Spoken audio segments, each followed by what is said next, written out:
As 7 leis espirituais do sucesso. Por Deepak Chopra. Versão brasileira Centauro.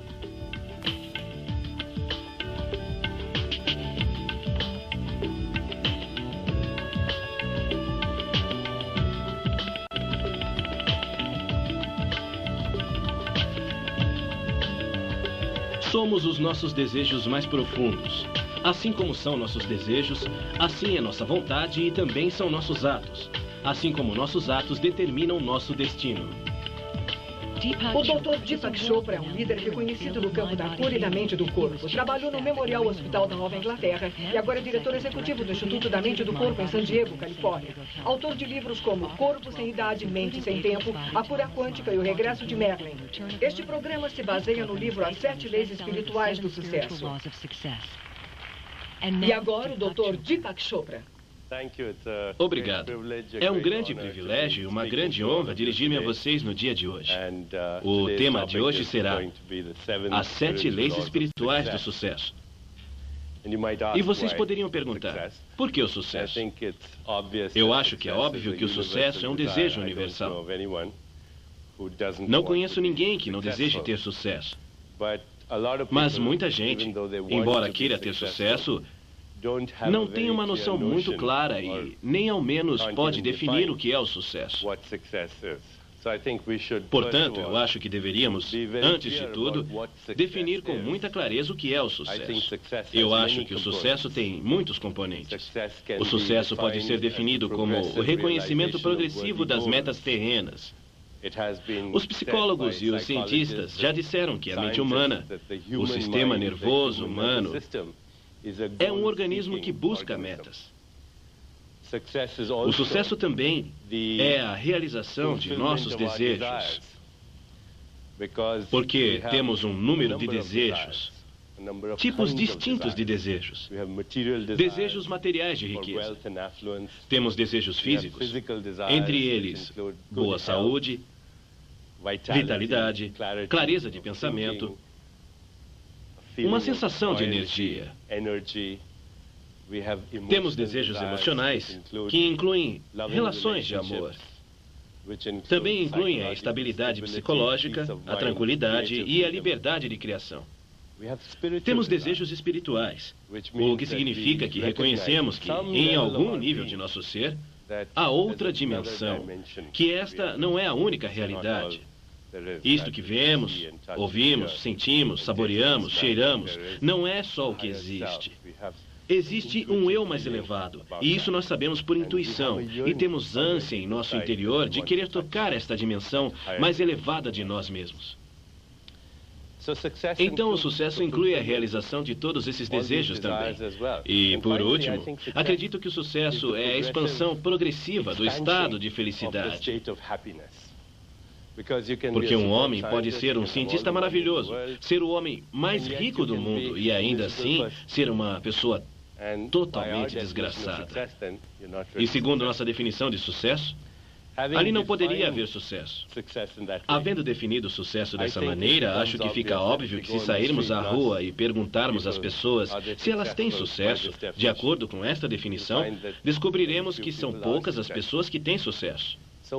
Por que isso acontece assim? Porque, de acordo com esta definição, encontraremos poucas pessoas que, na realidade, têm sucesso. Eu acho que a resposta é que nossa cultura, nossa doutrinação social e, inclusive, também a nossa história estabeleceram a ideia, ou nos deram a ideia, de que o sucesso depende de um trabalho árduo, depende de planos exaustivos, que depende de uma obstinada ambição. E esta é a ética com a qual nós fomos educados. E embora o trabalho árduo, os planos bem elaborados e a ambição, e o fato de conhecermos muitas pessoas com essas características possam nos ajudar a adquirir algo de sucesso material, há um preço muito alto a se pagar por isso. Há um alto preço por isso. E o preço é a hipertensão, as doenças cardiovasculares, os ataques cardíacos, os acidentes heredovasculares, os divórcios e as drogas. Por isso é que vemos que no caminho do sucesso, muitas pessoas sucumbem devido a problemas de saúde, ao câncer ou à morte, antes de atingir sua meta. Assim, acho que precisamos de uma nova abordagem ao sucesso, e é sobre esta abordagem que nós vamos falar. É novo, em certo sentido, mas, no entanto, é muito antigo. Primeiro devemos aprender que o sucesso é uma viagem e não um destino. E que o sucesso chega através de uma compreensão adequada de quem somos realmente. Compreensão real da realidade, de uma maneira verdadeira. Não somos apenas uma máquina que aprendeu a fabricar pensamentos. Não somos apenas corpos humanos com experiências espirituais ocasionais. Um verdadeiro conhecimento de nós mesmos inclui compreender a existência humana como um todo de mente, corpo, alma, espírito e ambiente. E eu acho que vocês assistiram à palestra que eu dei sobre corpo, mente e alma. Devem estar familiarizados com esse diagrama. Eu falei sobre esse diagrama na última conferência que dei. Mas para recapitular muito rapidamente o que dissemos antes, somos um corpo feito de matéria e energia. Somos um ego, intelecto e mente, o que chamamos de corpo sutil. E somos uma alma e um espírito. Nosso verdadeiro eu está composto por todos estes estratos diferentes da existência. E quando compreendemos a mecânica através da qual a consciência pura ou o espírito se transforma nesta alma e então no ego, no intelecto da mente e, finalmente, no corpo, através do qual experimentamos o mundo, uma vez que temos esse conhecimento, uma vez que o compreendemos, então compreendemos a lei espiritual. Porque a lei espiritual não é outra coisa que aquela lei que permite o desenvolvimento sequencial do que não é manifesto, para chegar ao mundo do manifesto. É o fluxo espontâneo de inteligência, o fluxo espontâneo de energia e informação, o qual existe em tudo que vive. Tudo o que vive. Quer se trate de uma folha de pastagem, de um corpo humano, ou uma célula do corpo humano, ou uma flor, ou de um inseto. Sempre vemos este fluxo da inteligência, esta força animadora da vida. Esta força animadora da vida que, ao se desenvolver dentro de si mesma, começa a criar tudo o que existe no mundo da forma e dos fenômenos. E isto nos traz então a primeira, realmente a primeira lei do sucesso, que é a lei da potencialidade pura. A lei da potencialidade pura diz que, em meu estado essencial, eu sou o espírito. Que o espírito pode ser abstrato, misterioso, mágico, incompreensível, inefável, indefinível, mas é real. E é o meu ponto interno de referência. As pessoas já utilizaram outros termos para definir este derradeiro terreno da criação ao qual eu denomino de espírito. A ordem implícita, a partir da qual se desenvolve tudo. David Baum, um eminente físico, a chamou de a ordem envolvente, a partir de onde tudo se desenvolve.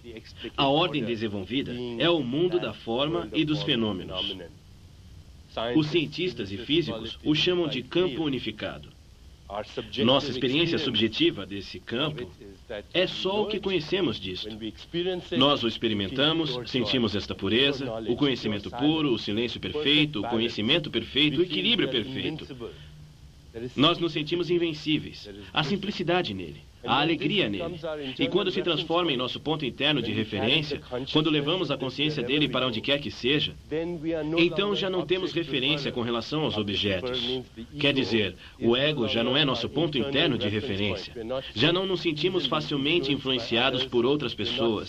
Já não somos facilmente afetados pela crítica. Já não temos tanto medo dos desafios, porque sabemos que a nossa fonte é a fonte de tudo o que há na criação. Para nos colocarmos em contato com este campo da potencialidade pura, temos que dedicar-lhe tempo, isto é, temos que dedicar nosso tempo a nós mesmos. Vocês passariam uma vida inteira com um estranho E, não obstante, há muita gente que passa a vida inteira com estranhos, e com um estranho. E esse estranho é o seu próprio eu interior. Esse estranho é o seu próprio eu interior. Quando chegamos a este eu interior, e vou usar este outro diagrama aqui para mostrar que este eu interior é a fonte de tudo, é quando ocorre a geração do processo criativo na quietude da mente. É a organização do dinamismo da quietude do espírito que chamamos de mente, e é o atuar. E o fazer no mundo da forma e dos fenômenos que se fazem através do corpo. Então, é quando queremos nos conhecer e conhecer a totalidade de tudo. Temos que fazer isso com essa mente que cria tudo e que cria tudo o que está na existência. É a fonte da criação. É a consciência pura, nossa natureza essencial. Se nos alinhamos com esse poder, nos alinhamos com o poder que cria tudo no universo. E para fazer isso, temos que começar a chegar lá. E a forma de chegar lá, a forma de aplicar a lei da potencialidade pura é através da experiência do silêncio. Eu gostaria então de resumir hoje a primeira lei que é: eu sou o espírito puro. E a forma de entrar em contato com esse espírito puro é dedicar tempo todos os dias para estar em comunicação com a natureza e presenciar o silêncio e a inteligência que existe em tudo. Dedico tempo todos os dias para fazer silêncio e meditação. Dedico tempo para não julgar, porque ao fazer julgamentos, crio silêncio em meu diálogo interno. E quando crio silêncio em meu diálogo interno, eu não me ponho em contato com o campo da potencialidade pura. Então, neste momento, na verdade, eu gostaria de ler para vocês um poema que encontrei de Tagore, que fala um pouco do que nos acontece quando experimentamos a natureza. E, através da natureza, o espírito puro. Ele diz: o dia em que floresceu a flor de lótus, minha mente estava no silêncio e não a conheci. Minha cesta estava vazia e não via a flor. Só que, de vez em quando, sentia uma tristeza e despertei de meu sonho e senti um rastro doce de uma fragrância estranha ao vento do sul. Essa fragrância fez com que o meu coração sofresse de saudade, e me pareceu que era o alento do verão que procurava se completar. Eu não soube, neste momento, que estava tão perto do que era meu, e que essa perfeita suavidade havia florescido em meu próprio coração. Isso é o que sucede.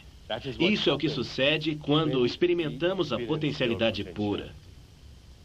Eu gostaria que todos nós, então, compreendêssemos que, ao dar nossos passos em direção ao sucesso, a primeira coisa que temos que fazer é nos colocarmos em contato com a fonte de tudo que já foi criado. Devemos entender que, bem no fundo de nós mesmos, está este campo, que é a fonte de tudo. Neste nível nós somos... Neste nível dos não manifestos, somos o observador, o processo de observação e o observado. Somos a alma, o espírito, a mente, o corpo e o mundo. É por isso que os videntes dizem: não estou no mundo, o mundo está em mim. Não estou no corpo, o corpo está em mim. Não estou na mente, a mente está em mim. A mente, o corpo e o mundo estão juntos à medida que me desenvolvo e são criados várias e várias vezes. E ao reconhecer isso, posso fazer qualquer coisa. Então resumo a lei da potencialidade pura, reiterando mais uma vez as 3 maneiras pelas quais podemos entrar em contato com ela. Número 1, através da prática da meditação em silêncio. Número 2, através da comunhão com a natureza, porque é o mesmo espírito que tudo anima. É a mesma força unificada que está ali em tudo que vive. E, em terceiro lugar, praticando o não julgar.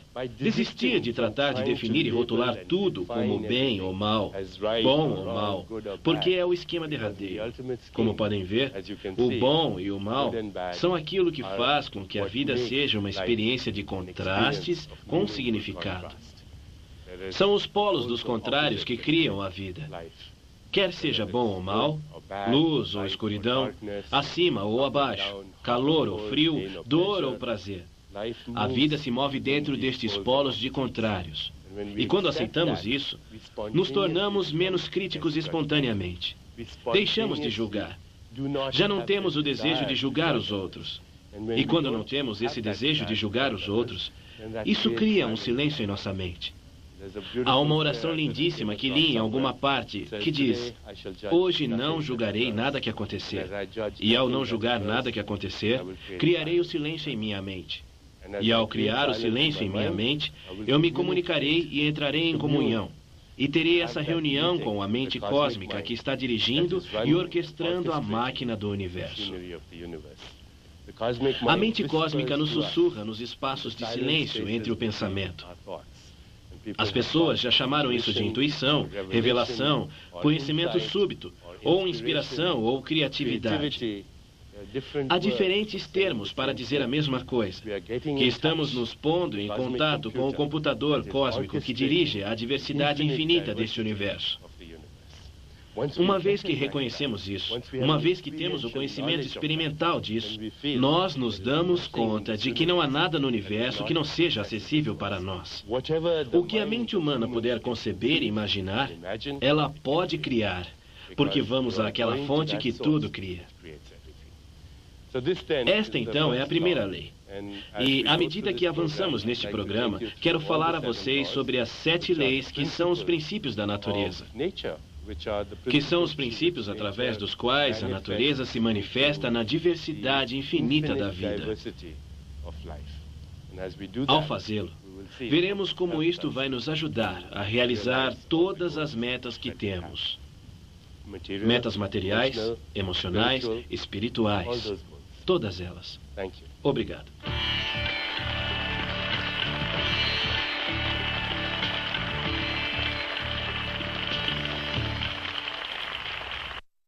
A segunda lei do sucesso é a lei do dar.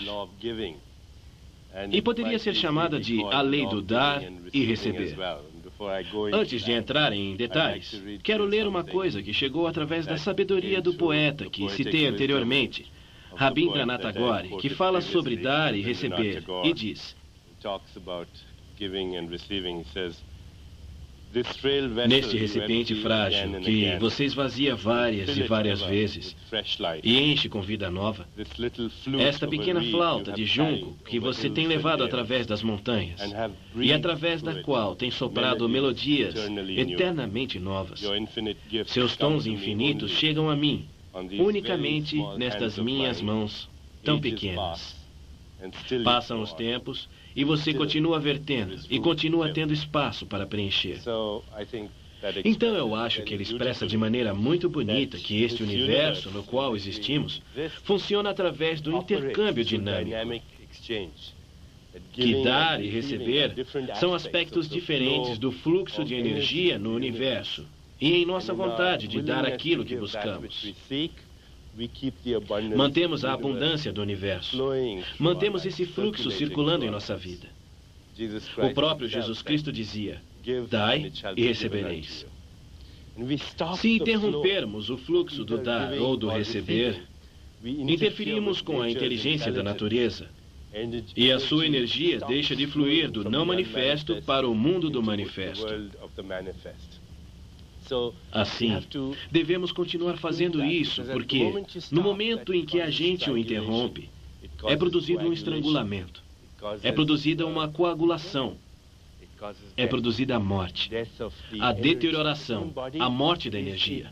O corpo humano é um mecanismo que capta a energia do universo, a faz circular e depois a devolve ao próprio universo. E a própria riqueza não é outra coisa que uma forma de energia. A riqueza, os luxos, todas as coisas que a gente deseja na vida são formas de energia que se expressam através de nosso corpo. Uma coisa muito importante ao dar é tomar consciência da intenção por detrás do dar. Porque quando damos com uma atitude alegre, com uma atitude de felicidade, o dar em si mesmo se converte na meta. O dar se converte na viagem, na meta, na felicidade, na própria exuberância. Traz uma realização espiritual e emocional. Imediatamente, há uma gratificação. E então, nesse mesmo instante, surgem estas coisas materiais. Para aplicar a lei do dar, vocês devem dizer a si mesmos, onde quer que vocês estejam, com quem quer que eu me encontre, trarei um dom, e também receberei com gratidão todos os dons e presentes que a vida tem para mim. Eu me comprometerei a manter a riqueza circulando em minha vida, dando e recebendo as coisas mais preciosas da vida. E quais são estas coisas mais preciosas da vida? Os psicólogos nos dizem que as necessidades humanas mais preciosas são o afeto, a atenção, o interesse, o apreço e o amor. Falaremos muito a respeito do amor posteriormente, mas acho que é muito importante reconhecer que a atenção, o afeto e o apreço são coisas que a gente busca e deseja com mais fervor. O efeito é tocar em alguém de uma forma amorosa. Em nossa sociedade, nós não nos tocamos suficientemente. Há pouco tempo, eu encontrei um estudo interessante realizado por um psicólogo europeu, que viajou por todas as partes do mundo, sentando nos cafés e vendo os casais para verificar com que frequência eles se tocavam. Na América Latina, em locais como San Juan e México, ele percebeu que o número médio de contatos táteis por hora era algo em torno de 180. Em Paris, o número médio de contatos era 90. Em Gainesville, Flórida, era 2. Depois ele foi para a Inglaterra e esperou. E não aconteceu nada. Nunca viu nada. Seguramente não deve ter acontecido nada. Ao tocar alguém com amor, a gente automaticamente produz a liberação de substâncias químicas curadoras no corpo. E é uma resposta fisiológica para isso. A gente se sente melhor porque se liberam alguns bioquímicos que, na verdade, são agentes químicos curativos. É importante nos tocarmos. É importante verbalizar, apreciar. Quer dizer, mostrar que a gente aprecia sinceramente algo de outra pessoa. E a atenção é escutar com todo o seu ser. Muitas vezes estamos planejando nossas respostas ao ouvir o que alguém está nos perguntando, ou, inclusive, antes que a pessoa termine. Nós não estamos escutando com a totalidade de nosso ser. De maneira que estas são as necessidades humanas mais importantes. Quando praticamos o dar nesta forma, iniciamos todo o processo de circulação em nossa vida. A lei que vem a seguir é a lei do karma. As pessoas têm muitas ideias equivocadas sobre o karma, especialmente no Ocidente.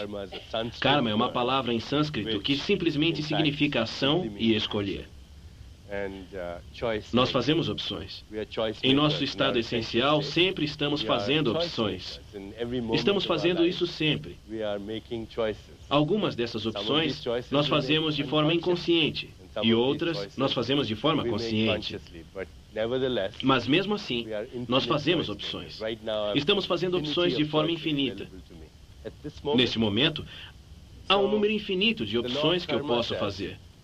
Então, a lei do karma diz que, embora em cada momento de nossa vida tenhamos uma infinidade de opções à nossa disposição, há apenas uma opção entre todas elas que é provavelmente a mais evolucionária, a mais gratificante, a mais importante, a opção mais correta. Essa decisão é karmicamente correta. Essa decisão é karmicamente evolucionária para todos.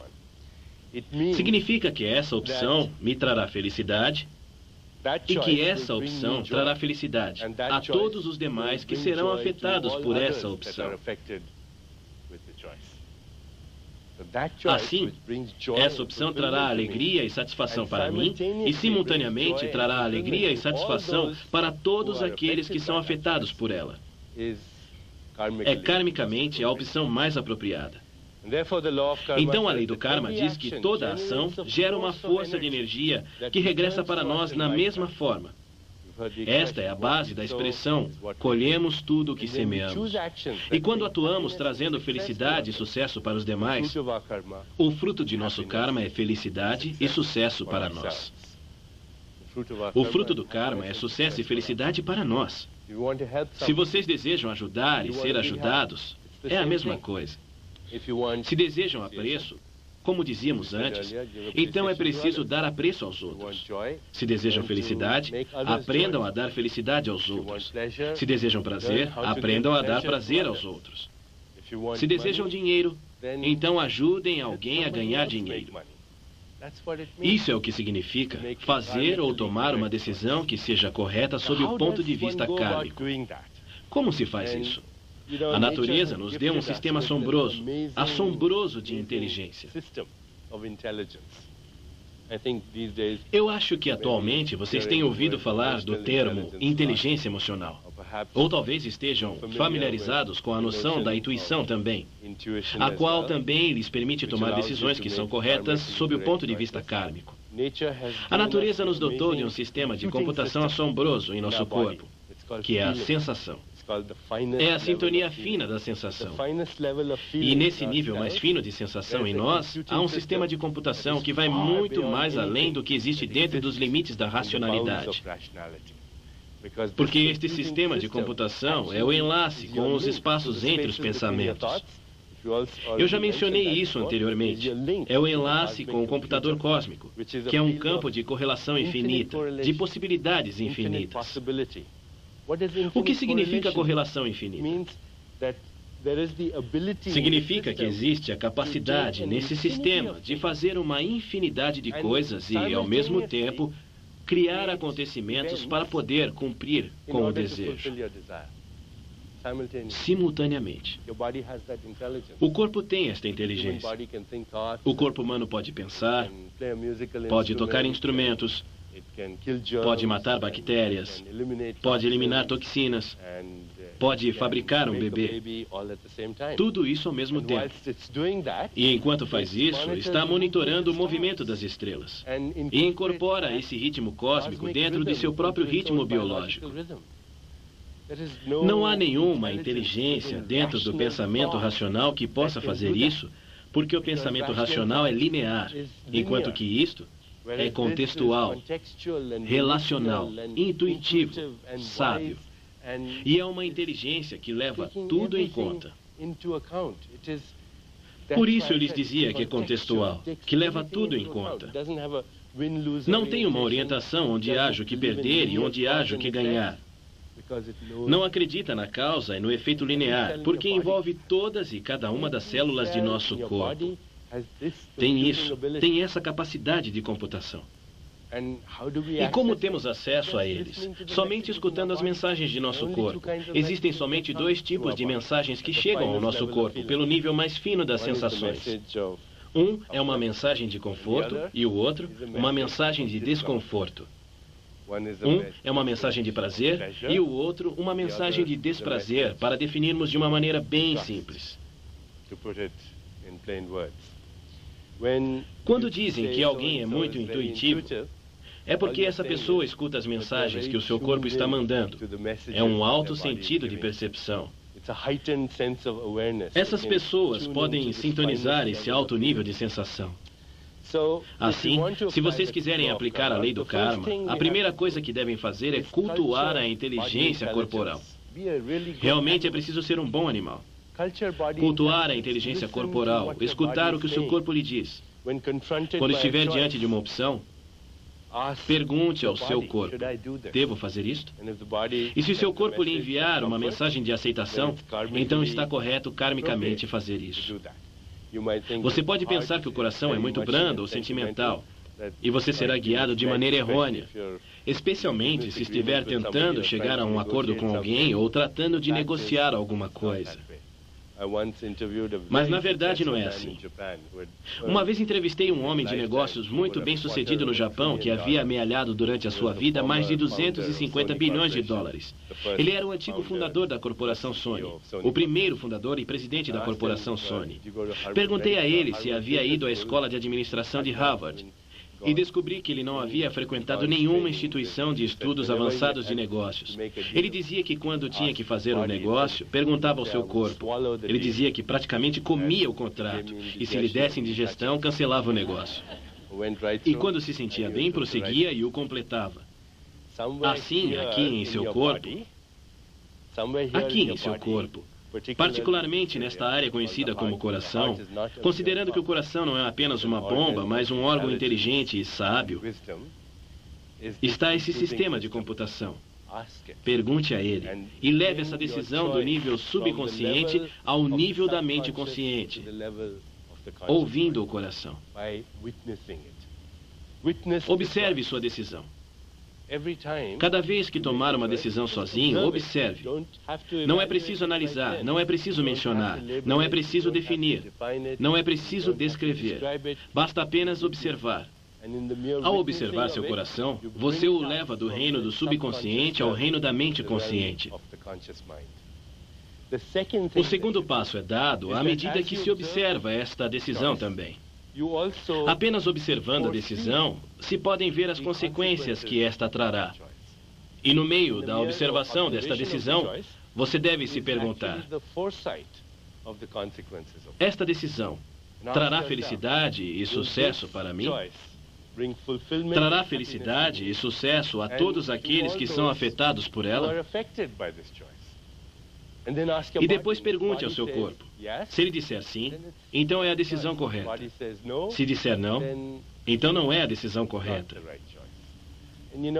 E sabem, já conheci muitas pessoas que resistiam, a princípio, porque pensavam: bem, eu vou perguntar ao meu coração todas as coisas e nunca vou tomar uma boa decisão de negócios. Mas não é bem assim. Não é verdade. Porque o coração não é sentimental. Esse é um conceito errado. O coração é sábio. E há uma grande diferença entre sentimentalismo, sabedoria e sobriedade. Carlos Castaneda uma vez disse: não precisamos de sentimentalismos para ir pelo caminho da espiritualidade. Na verdade, ele disse: cuidem-se dos que apregoam seu despertar, porque não despertaram nada. O que precisamos é de sobriedade. E quando temos sobriedade, observamos as consequências e pedimos conselhos ao nosso corpo. Assim, se quiser atuar de imediato, tome sem perda de tempo a decisão. Pedirei conselhos a meu coração e vou me guiar por essa mensagem de conforto e desconforto. E à medida que faço isso, aplico a lei do karma para criar todas as coisas que desejo em minha vida. A lei do karma. Porque o karma é literalmente o software da alma. Voltemos a este diagrama do corpo físico, o corpo sutil e o oceano causal. O corpo causal é a parte onde residem a alma e o espírito, e o karma é o software da alma. Cada ato que realizamos cria uma lembrança, e cada lembrança cria desejo, e cada desejo é a causa de uma nova ação. Então a lembrança, o karma e o desejo são um software. E se pensarmos um pouco nisto, reconheceremos que todos são a mesma coisa. Porque sem recordação, não há desejo. Sem desejo, não há ação, não há karma. E sem karma, não há recordação. De maneira que todos são a mesma coisa. E cada pensamento que temos, cada um dos pensamentos que temos, é gerado em nível kármico. Por isso é que estou totalmente contra a noção de que devemos procurar ter pensamentos positivos. É como dizer a uma pessoa: não pense em elefantes cor-de-rosa, se isso fosse a única coisa em que a pessoa pensasse. Não podemos fazer um esforço para ter uma atitude positiva. A atitude mudaria e os pensamentos mudariam espontaneamente se suas decisões forem apropriadas do ponto de vista kármico, porque são as decisões kármicas as que geram os pensamentos. Então, cada pensamento que temos, ou é uma recordação, ou um desejo. Lembrem-se disso. Não há outro tipo de pensamento. Cada um dos pensamentos que temos, ou é uma recordação, ou um desejo. E essa é outra forma de decidir, que são ou uma interpretação, ou uma decisão. E em nosso estado essencial, nesse campo de potencialidade pura, somos pessoas que selecionam até o infinito. Somos interpretadores infinitos em cada momento de nossa vida. Podemos entrar em contato com o software de nossa alma, e quando entramos em contato com o software de nossa alma, através desta seleção consciente, a partir desse nível que desejamos, estas leis, a lei do karma e a lei do dar, em certo sentido, estão relacionadas, porque dar é karma, é criar. A potencialidade para certos acontecimentos no espaço é o futuro. Neste ponto, vamos fazer uma pausa por alguns minutos. Pensem nisto um pouco e depois continuaremos com as outras leis do sucesso.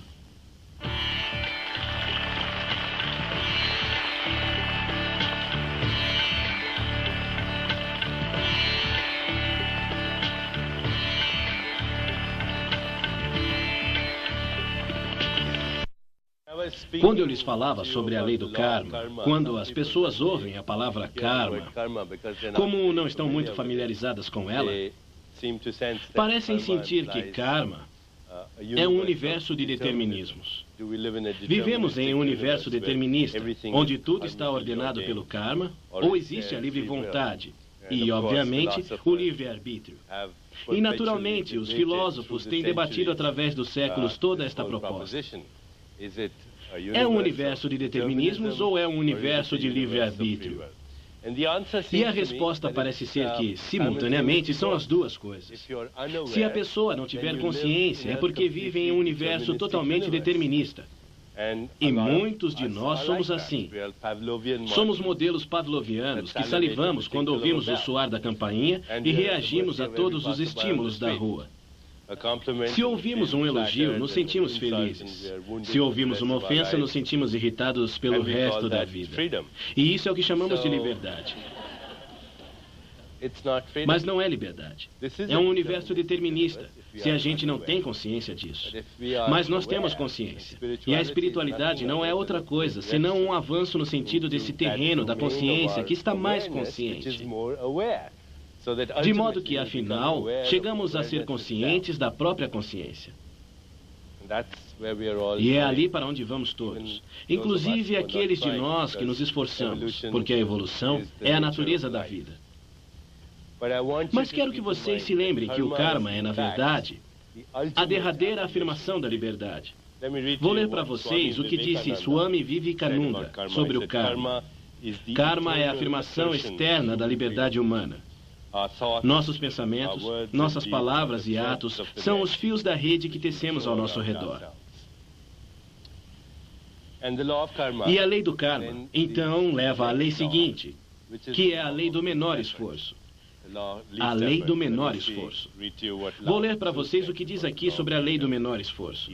Ele diz: um ser íntegro sabe ir sem ir, ver sem olhar e realizar sem fazer. De maneira que, o que é que diz a lei do menor esforço? A lei do menor esforço nos diz que a natureza, que a inteligência da natureza, funciona com uma faculdade enorme, com despreocupação, com muita harmonia, com amor.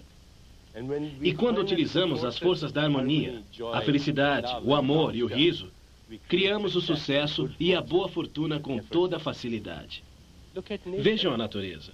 Por acaso as aves se esforçam para voar? Por acaso este pelo está se esforçando para sair de minha pele? E o óvulo? O óvulo fecundado está fazendo um esforço para se converter em um ser humano? Não há esforço algum na natureza. Devemos observar a inteligência da natureza e como é a inteligência da mente total. Da mente total, onde há geração de processos criadores, organização no dinamismo, da quietude e ação. Cada processo da criação passa por estes três elementos: geração, organização e ação. Pois isso é mente total. E quando há acesso à mente total, não há espaço para o esforço. Não pode haver esforço. O princípio operativo da natureza é o obter mais fazendo menos. E somos sistemas alimentados com pouca mente, pois não fazemos nada e conseguimos tudo. Observem lá fora. Está sucedendo com essa espontaneidade, com esta prosperidade, com essa harmonia, com esse fluxo sem atrito da inteligência, da informação e da energia, que está dirigindo tudo simultaneamente. De maneira que a lei do menor esforço é uma lei natural muito importante.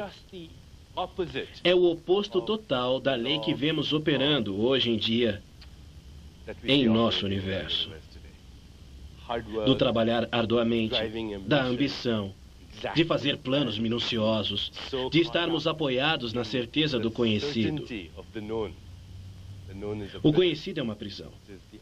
É no desconhecido que encontramos o campo no qual devemos entrar. Então, uma vez mais, como colocamos em prática esta lei?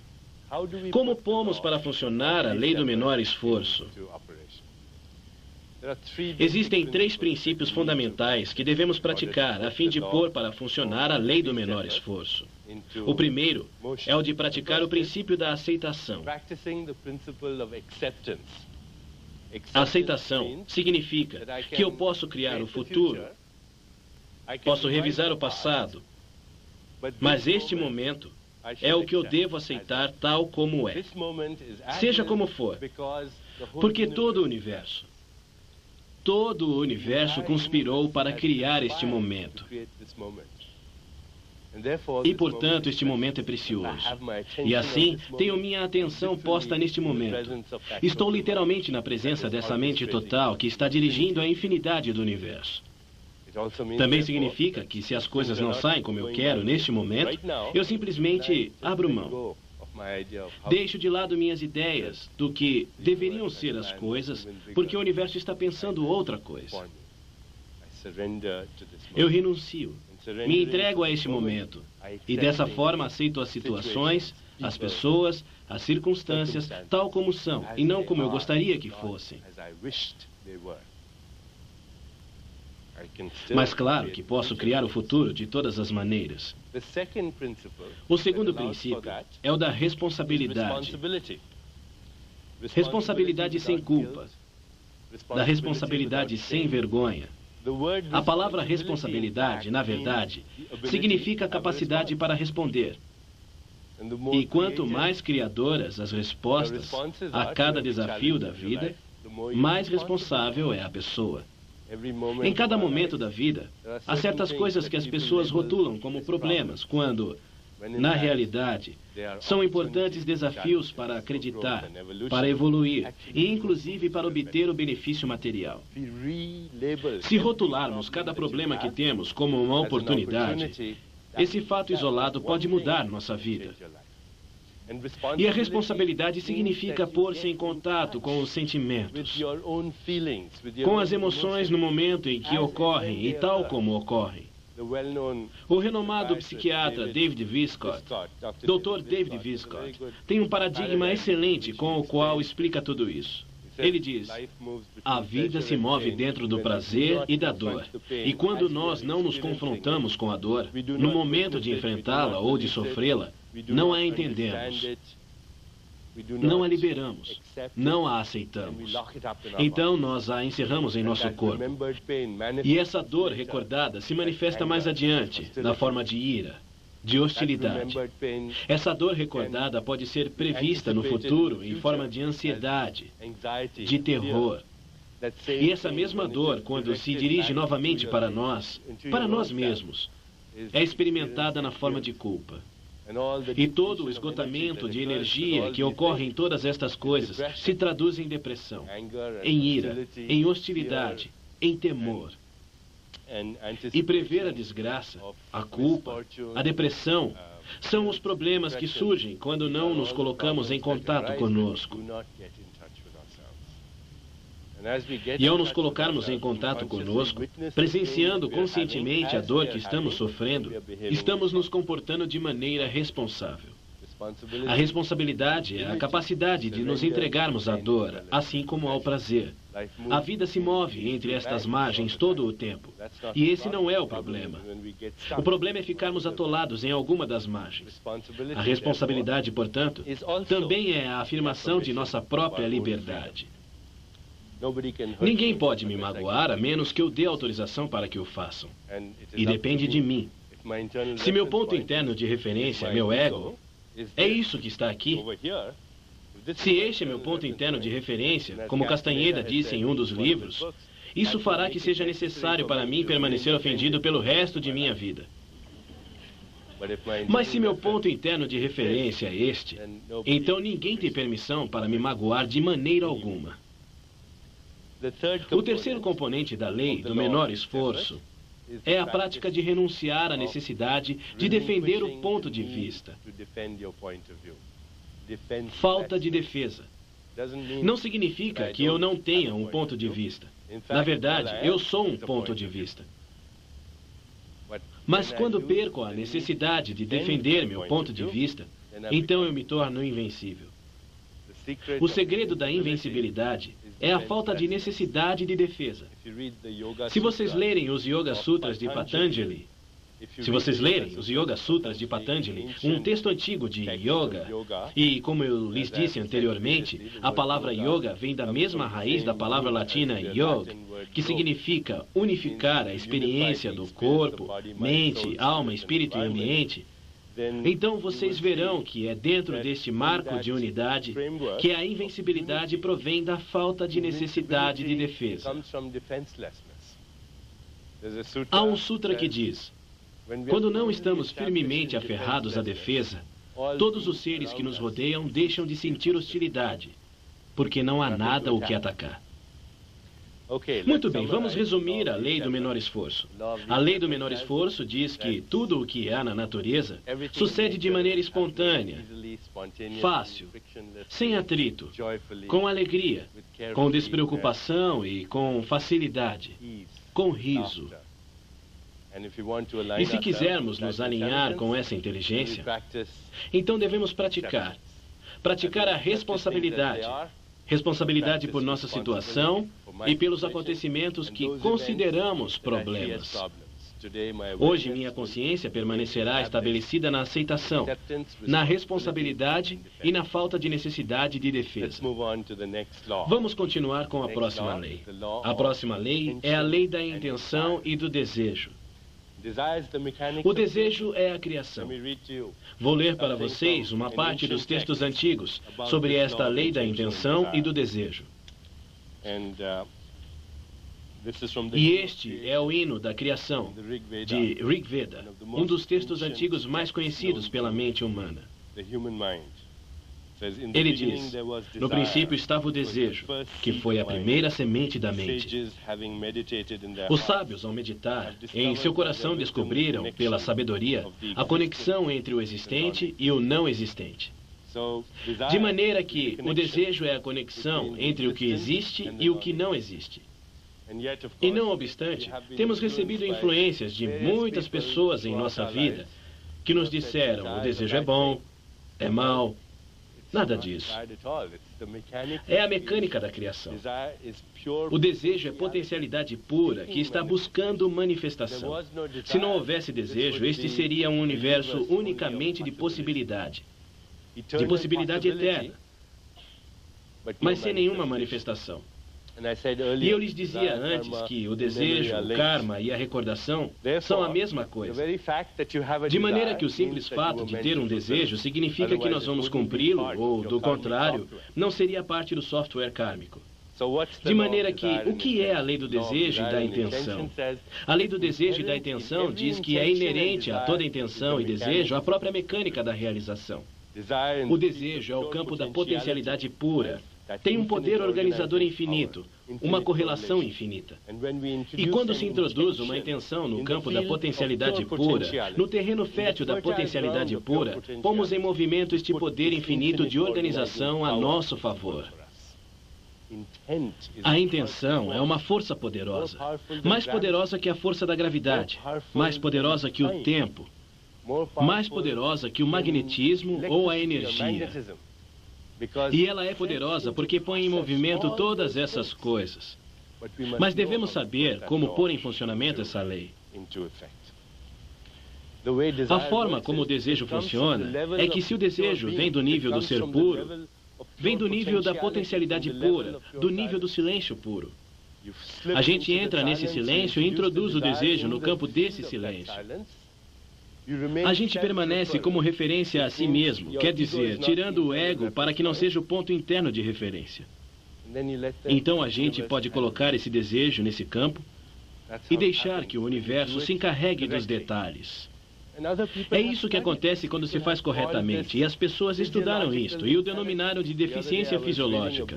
No outro dia, eu li um livro, provavelmente vocês já terão ouvido falar disto, A Filosofia Perene de Aldous Huxley. E Huxley fala sobre a inteligência fisiológica e diz algo sobre alguém pensar e desenvolver uma certeza de que no próprio desejo está a mecânica da criação. Que no próprio desejo está todo o processo através do qual se orquestra tudo. Vocês já ouviram falar da coincidência com o significado da sincronização? A sincronização ocorre quando há várias coisas simultaneamente para se cumprir com uma intenção. A coincidência quer dizer que muitas incidências sucedem ao mesmo tempo para realizar esta pequena intenção que vocês tiveram. A intenção e a atenção são as duas qualidades inerentes a esse campo da consciência. Para este computador cósmico, a atenção é energia. Intenção é informação. Intenção é do que é feito o mundo. Pois a energia é a informação para realmente tomar consciência das qualidades da consciência, da atenção e da intenção. Podemos assentar as bases para fazer qualidades de todos esses desejos. Aplicamos esta lei de intenção e desejo, fazendo uma lista de todos os nossos desejos. Depois pegamos essa lista e a entregamos ao ventre da criação, lembrando que devemos praticar a consciência do momento presente. Este momento tal e como deveria ser. Eu vou citar Aldous Huxley, porque quero ler. Porque Aldous Huxley dá um exemplo muito claro da inteligência fisiológica, que diz que está presente e que tem um poder organizador infinito. E essa inteligência fisiológica pode fazer o que nós quisermos. Eu estou procurando a citação. E o que ele disse foi: só bastará olhar. Por exemplo, um papagaio que esteja tentando imitar os sons humanos. Como ele faz isso?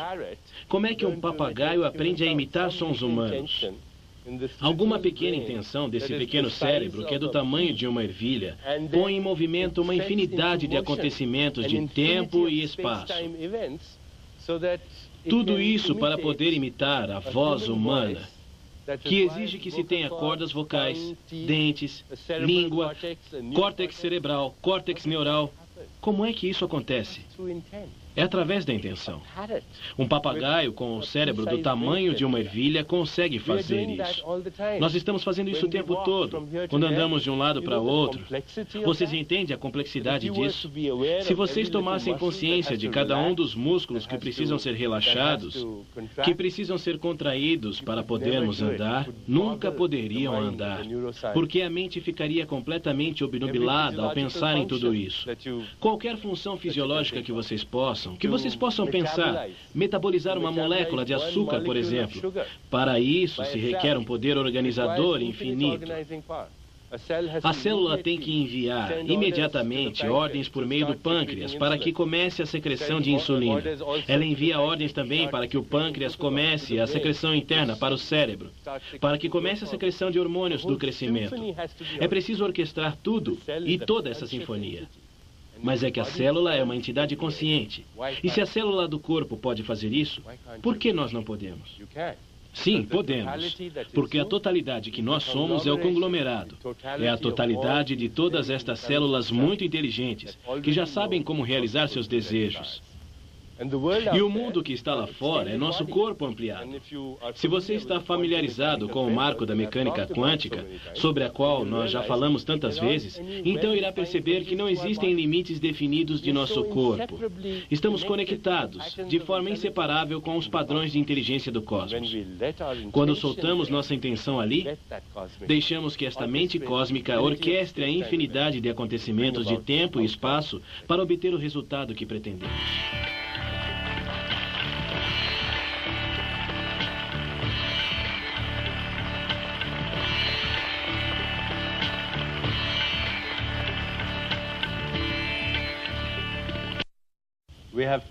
Restam outras 2 leis do sucesso para vermos. E assim teremos coberto as 7 leis espirituais do sucesso. A partir do momento que começamos a cultivar estas leis do sucesso em nossa consciência, na verdade, eu sugiro que todos os dias vocês dediquem sua atenção a uma lei. Digamos que no domingo será a lei da potencialidade pura, na segunda-feira a lei do dar, na terça a lei do karma, na quarta a lei do menor esforço, na quinta a lei da intenção e do desejo e etc. Se fizerem assim, vocês verão que logo será a sua forma de atuar, de pensar, de comportar-se e espontaneamente vocês começarão a encontrar o sucesso em todos os aspectos de sua vida. Não apenas na parte material, mas como eu disse antes, na parte espiritual, psicológica, emocional. E será muito fácil. Será uma coisa que não dará trabalho. Falemos então das outras leis. Na sexta-feira, a lei é a lei do desapego. E eu gostaria de ler para vocês novamente um texto antigo, o Mandakya Upanishad, com respeito à lei do desapego. O Upanishad, que é um antigo texto sagrado de tradição védica, diz: como 2 aves douradas, sentadas na mesma árvore, sendo amigas íntimas, o ego e o eu vivem no mesmo corpo. O primeiro consome os frutos amargos e doces da árvore da vida, enquanto que o outro observa, desapegado. O que significa isso? Significa que temos dois centros de ser que operam simultaneamente em nós o tempo todo. Vamos voltar a este diagrama. Um deles é o ego, que é o nosso estado de referência aos objetos, onde nós veremos a nós mesmos através dos olhos de outras pessoas. O ego vive atemorizado sempre, porque todas as suas atuações prevêem sempre uma resposta. E ele está sempre se perguntando se está certo, se está errado. Qual será a reação lá fora se eu fizer isto? Mas esse temor é um ego que está ferido. E o espírito é esta outra parte de nós que está além desta máscara do ego. O ego está onde também se fabrica o tempo. O espírito não tem tempo. É esse fator sem tempo que está presente em todas as experiências. Quando o ponto interno de referência muda e deixa de ser o ego para ser o espírito, nós nos convertemos espontaneamente em testemunhas alertas de nosso próprio eu. E nesta observação alerta, há desapego, há desprendimento. E no desprendimento, a gente reconhece que ele não é os personagens que representa. Que na verdade pode ser nosso destino desempenhar uma infinidade de papéis, mas que nós não somos os papéis que desempenhamos. Agora estou representando o personagem desta pessoa que escreve livros e faz conferências. Mas esse sou eu? Porque assim que terminar, eu irei para minha casa e provavelmente ligarei para o meu filho em Nova York e desempenharei o papel de pai. E talvez amanhã eu telefone para o meu pai na Índia e estarei desempenhando o papel de filho. Telefonarei para minha esposa e estarei representando o papel de marido. Se ligo para um paciente, estarei representando o meu papel de médico. Esses são papéis que estou representando. E eu tomo consciência do fato de que estou representando esses papéis. E paro para me identificar com os papéis que represento. E é nesta forma tão alerta de observar que se produz o desapego espontâneo que cria nosso sucesso. Todo mundo é dado a acreditar que a gente precisa se aferrar à meta. A resposta é não. Precisamos ter uma meta, mas também precisamos ter o desapego, o desprendimento. Significa que eu devo estar orientado no sentido do processo, não orientado no sentido do resultado. Significa que eu vou por este caminho porque quero chegar lá. Mas se eu não chegar lá, não importa, porque este é o caminho no qual eu quero andar. E à medida que eu percorrer este caminho, eu me sentirei feliz, exuberante, pleno de exaltação e êxtase. Isso é o desapego. Então, no desapego está a sabedoria do que pode chamar-se somente de incerteza. A incerteza é muito livre, porque a incerteza cria a liberdade com respeito ao passado. E o que é o passado? O passado é a prisão do desconhecido, a prisão do condicionamento passado. Se a vida estivesse repleta de certezas o tempo todo, eu seria completamente prisioneiro. Na verdade, a maioria das pessoas está prisioneira. Isso é aborrecido, é mundano, é trivial. Ao ter o desejo de entrar no terreno do desconhecido, entramos no campo de todas as possibilidades. Estamos renunciando. Estamos nos entregando à mente criadora que orquestra a dança do universo. Dessa forma, nós nos afastamos do temor e da insegurança e da necessidade de certeza. A necessidade de certeza é só a necessidade de ter segurança, a qual se baseia em nosso passado. De maneira que não é o desconhecido que temos que temer, é o conhecido que devemos temer, se é que existe algo a temer. Se vocês desejarem aplicar a lei do desapego, então na vida vocês devem dizer a si mesmos: hoje mesmo eu me comprometerei com o desapego. Incluirei a incerteza como um fator, como um ingrediente essencial de minha experiência. Quanto mais incerto for o meu dia, mais felicidade ele vai criar para mim. Na verdade, no ano passado, no Ano Novo, quando comemorávamos com nossa família, como fazemos todas as noites de Ano Novo, a família se reuniu. Meus filhos têm ouvido isso há muito tempo. Eles foram criados com esse conhecimento. Depois de comemorar, tomamos alguns minutos para examinar em silêncio nossas consciências, examinar nossos desejos e nossos sonhos para o Ano Novo. Eu vi que o meu filho demorava muito pensando, então, quando ele finalmente abriu os olhos, eu perguntei: conte o que você pediu. Então ele disse: eu pedi à mente criadora do universo que fizesse com que este ano fosse incerto, mais ainda que o anterior. Foi muito engraçado. Aplica-se a lei do desapego, incluindo o fator da incerteza. É um envolvimento com paixão, mas com desprendimento. Um envolvimento com paixão, mas com desprendimento. Um envolvimento desapaixonado. A segunda coisa que eu devo fazer é entrar no campo das possibilidades infinitas o tempo todo. E isso se consegue fazendo com que cada momento seja um campo de possibilidades infinitas. E ao fazerem isto, vocês verão que existem coisas que aconteceram e que nunca foram previstas. Napoleon Hill, uma das maiores autoridades com respeito ao tema sucesso, talvez vocês conheçam o seu livro. Ele dizia: o que é a boa sorte? A boa sorte não é outra coisa senão a oportunidade e o estar preparado. E eu não vou poder estar preparado se estiver atolado no conhecido. Eu só posso estar preparado se tiver me entregado ao desconhecido. Porque o conhecido é um marco rígido de pensamento. Continuemos com a última lei do karma. A lei do karma, que também se conhece como a lei do propósito da vida. Vou ler para vocês em seguida algo a respeito da lei do karma. Isto eu tomei de Khalil Gibran, que diz: quando trabalhamos, somos uma flauta. Através de nosso coração, o sussurro se converte em música. E o que é o trabalhar com amor? É tecer o tecido com fios retirados do coração, como se o ser amado fosse usar esse tecido. A lei do karma, que é a lei do propósito da vida, tem 3 componentes. O primeiro componente é que cada pessoa que está viva, cada ser humano que está vivo, tem um dom exclusivo, um talento especial que dar às outras pessoas.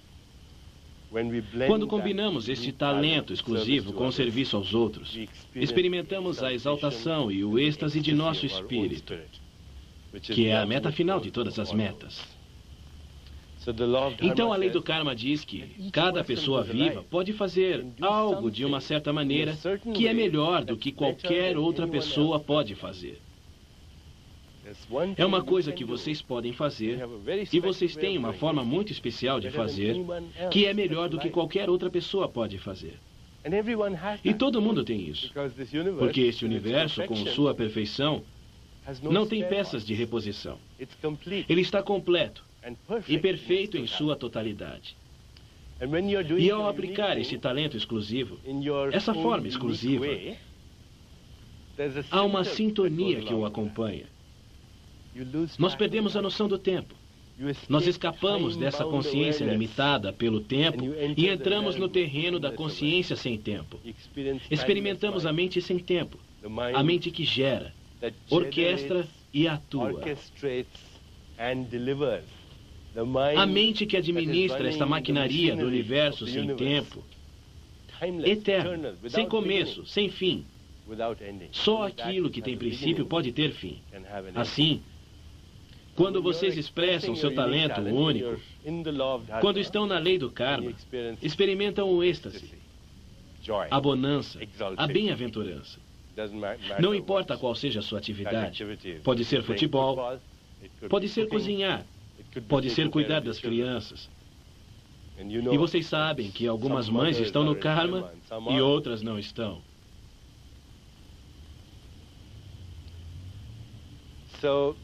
Então, esse é o primeiro componente. O segundo componente da lei do karma diz que estamos aqui para nos ajudar. Estamos aqui para nos ajudar. Se mudamos esse diálogo interno e deixamos de perguntar a nós mesmos o que posso ganhar para como posso dar, passamos a receber espontaneamente o que desejamos. Porque o diálogo interno do ego sempre está pensando: o que posso ganhar? O que posso ganhar? O que posso ganhar? O diálogo interno do espírito, porque o espírito é aquele domínio de nossa consciência onde experimentamos nossa universalidade, o espírito está sempre dizendo: como posso ajudar? E, inclusive, ao perguntar isso, ao perguntar como posso ajudar, você está obtendo tudo o que pode obter. Esse é o segundo componente da lei do karma. E o terceiro componente da lei do karma é experimentar nosso eu superior. É reconhecer, como o padre Teilhard de Chardin disse uma vez, que não somos seres humanos que têm experiências espirituais ocasionais, mas somos seres espirituais que têm experiências humanas ocasionais. Quando estes três componentes da lei do karma se põem em marcha, então tudo é possível. Se você deseja aplicar a lei do karma, então diga: hoje eu me comprometo em nutrir de maneira amorosa esse Deus, essa deusa em embrião que tenho dentro de minha alma. Faça uma lista de seus talentos exclusivos e pergunte a si mesmo todos os dias: como eu posso ajudar? Como eu posso servir? Como posso colocar esses talentos exclusivos a serviço da humanidade? Enquanto meus filhos cresciam, eu ia lhes dizendo estas coisas desde o princípio. Eu dizia aos meus filhos: eu não quero que pensem em ganhar muito dinheiro. Não quero que vocês pensem em tirar as melhores notas no colégio ou ir às melhores universidades. Só quero que me digam o que é que vocês realmente gostam de fazer. O que vocês desfrutam fazendo e como podem pôr isto a serviço da humanidade. E vocês terminarão indo aos melhores colégios e tirando as melhores notas. E tudo isso. Mas não tenham isso como uma obsessão. Porque quando a pessoa está sintonizada com o karma, então tudo vem espontaneamente e sem esforço. A lei do karma diz literalmente: nós somos deuses em embrião. E isto pode soar como uma blasfêmia. Mas como poderíamos não estar conectados com essa fonte que tudo cria? Se essa é a fonte de nosso próprio ser, não há outra coisa mais além de Deus. E esses deuses e deusas em embrião são impulsos de inteligência, são estados de consciência que provêm dessa mente universal, que provém desse campo universal de possibilidades infinitas. E estes deuses somente têm um desejo. Eles desejam nascer. Obrigado.